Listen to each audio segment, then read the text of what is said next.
ರಾಜ್ಯದ ಬಿಜೆಪಿ ಅಧ್ಯಕ್ಷ ಅವನ ಹೆಸರೇನು? ನಾನು ಅವನ್ನ ವಿದೂಷಕ ಅಂತ ಕರೆಯೋದು ಅವನಿಗೆ. ನಾನು ಯಾಕಂತಂದ್ರೆ ಅವನು ಬಿಜೆಪಿ ಪಕ್ಷದ ಅಧ್ಯಕ್ಷನಾಗ್ಲಿಕ್ಕೆ ಲಾಯಕ್ ಅಲ್ಲ. ಅವರು ಇತ್ತೀಚೆಗೆ ಒಂದು ಸ್ಟೇಟ್ಮೆಂಟ್ ಕೊಟ್ಟಿದ್ದಾರೆ ಯಾವುದೋ ಒಂದು ಕಾರ್ಯಕ್ರಮದಲ್ಲಿ. ನೀವು ಚರಂಡಿ ವ್ಯವಸ್ಥೆ, ಚರಂಡಿ ಮಾಡೋದು, ರಸ್ತೆ ಮಾಡೋದು, ನೀರು ಕೊಡೋದು, ಬ್ರಿಡ್ಜ್ ಕಟ್ಟೋದು, ಅದ್ರ ಬಗ್ಗೆ ಮಾತಾಡಬಾರ್ದ್ರೆ ಲವ್ ಜಿಹಾದ್ ಬಗ್ಗೆ ಮಾತಾಡಿ.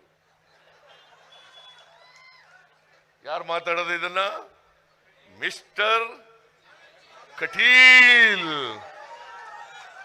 ಮಿಸ್ಟರ್ ಇನ್ ಇದಕ್ಕಿಂತ ನೀವು ಎಚ್ಚರ ಆಗದೆ ಹೋದ್ರೆ, ಈ ಒಂದು ಸ್ಟೇಟ್ಮೆಂಟ್ ನಿಂದಲೂ ಕೂಡ ಎಚ್ಚರ ಆಗದೆ ಹೋದ್ರೆ ಏನ್ ಹೇಳಬೇಕು ನಿಮಗೆ? ಈ ರಾಜ್ಯ, ಈ ಕೊಂಕಣ ಈ ಕರಾವಳಿ ಪ್ರದೇಶದ ಜನರಿಗೆ ನಾವು ಏನಂತ ಕರಿಬೇಕು ಹೇಳಿ ನೋಡೋಣ, ಏನಂತ ರಿಕ್ವೆಸ್ಟ್ ಮಾಡಬೇಕು ಹೇಳಿ ನೋಡೋಣ.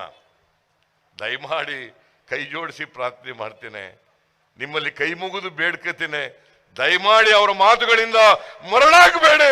ನಿಮ್ಮ ದಾರಿಯನ್ನು ತಪ್ಪಿಸ್ತಾರೆ, ನಿಮ್ಮ ಭವಿಷ್ಯವನ್ನ ಹಾಳು ಮಾಡ್ತಾರೆ ಅಂತಕ್ಕಂಥದ್ದನ್ನ ತಿಳ್ಕೋಬೇಕಾಗ್ತದೆ. ಇದನ್ನು ಬಿಡ್ಬೇಕು ಎಲ್ರೂ. ಇಲ್ಲಿ ಎಲ್ಲ